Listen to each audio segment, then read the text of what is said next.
যেই শিক্ষকরা দিনের পরে দিন গণহত্যার পক্ষে ন্যারেটিভ উৎপাদন করেছে, তার সেও শিক্ষক তো অবশ্যই। হাফিজুর রহমান কার জন্য সেই দলের, সে কোন দলের এইটা আমার প্রশ্ন না, কিন্তু বৃহত্তর স্কেলে আপনি যখন বলবেন কোন শিক্ষককে বলা যাবে না, শিক্ষক তো ফেরেশতা না, তিনি অপরাধ করলে তাকে ধরতে হবে। নাম্বার 2, বীর মুক্তিযোদ্ধা যদি গণবিরোধী অবস্থান নেন, তার বিরুদ্ধে গণকেও প্রতিবাদ করতে পারবেন কিনা।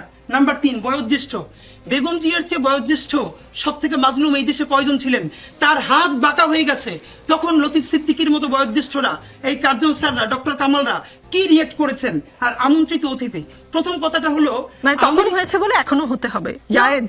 না, জায়েজ কেন বলছি? প্রথম হলো আপনি বিচার করতে পারেন নাই, এই রাষ্ট্রকে আপনি বারবার ধরেন। আমরা তো একটা রিকনসিলিয়েশন চাই, আমরা বলেছি একটা ট্রুথ অ্যান্ড রিকনসিলিয়েশন কমিশন করেন, যারা বিচার করেছে বিচার করে ফেলেন।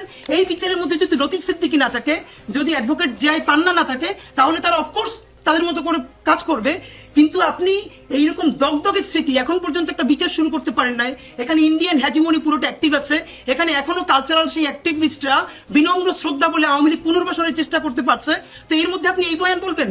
এই মুক্তিযোদ্ধারা 2014-তে আনকন্টেস্টেড এমপি হয়েছিলেন কিনা? এই মুক্তিযোদ্ধারা 18-তে দিনের ভোট ব্যালট রাতে ভরেছিলেন কিনা? 24-এ নির্বাচন হতে দেন নাই কিনা? মুক্তিযোদ্ধারা আছে না? তাহলে তখন কি মিডিয়া ফ্রেমিং করেছে যে 154টা আসনে নির্বাচন ছাড়া, প্রতিদ্বন্দ্বিতা ছাড়া এমপি হলেন 50 জন বীর মুক্তিযোদ্ধা? দিনের ব্যালট রাতে ভরে ফেলেছেন অমুক আসনের বীর মুক্তিযোদ্ধা। নোয়াখালীতে আমার এক বোন ধানের শীষে ভোট দেওয়ার অপরাধে 3 সন্তানের জননী, তাকে ধর্ষণ করা হয়েছে, সেখানেও যিনি ছিলেন এমপি, বীর মুক্তিযোদ্ধা।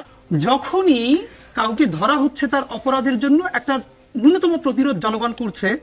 এই করাটা কতটুকুন ঠিক না, এই আলোচনাটা চলবে।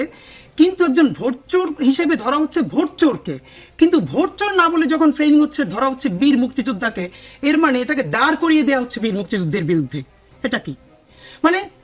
কোথায় জুতো পড়িয়েছে কিসের জন্য? সে ভোট চোর ছিল, এরপরে বহুদিন এলাকায় মানুষকে গুম খুনের সাথে জড়িত ছিল, হঠাৎ করে একটা দলের পুনর্বাসন নিয়ে আবার সে এলাকায় ঢুকেছে, মানুষ ধরে জুতোর মালা পরিয়ে দিয়েছে।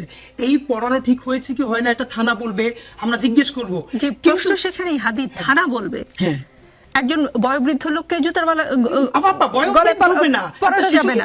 5ই আগস্টে অনেকে এই কারণে 5ই আগস্টের সময় পাশে ছিল। বয়োবৃদ্ধকে জুতো পরানো যাবে না মানে একজন শিশুকে পরানো যাবে, কিশোরকে পরানো যাবে না, মানে কাউকে পরানো যাবে না। That is the fact. আমি যখনই বলছি একজন শিক্ষককে কি এটা বলা যাবে, মানে যিনি শিক্ষক নন তাকে কি বলা যাবে? তাহলে এইখানে তো আওয়ামী লীগের যেই পার্সেন্ট ভোটটা আছে, আপনি কি কোনোদিন সাগরে ফেলাই দিতে পারবেন? কিচ্ছু করতে পারবেন না। আমাদের প্রশ্নটা এখানে যে আপনি দ্রুত যদি মৌলিক বিচারটা করতে পারেন, পৃথিবীর অনেক দেশ ট্রুথ অ্যান্ড রিকনসিলিয়েশন করেছে না, আমরা বলেছি আপনি তওবা কমিশন করেন, যারা গুম করেছে, খুন করেছে, আয়নাঘর করেছে, হত্যা করেছে, ধর্ষণ করেছে,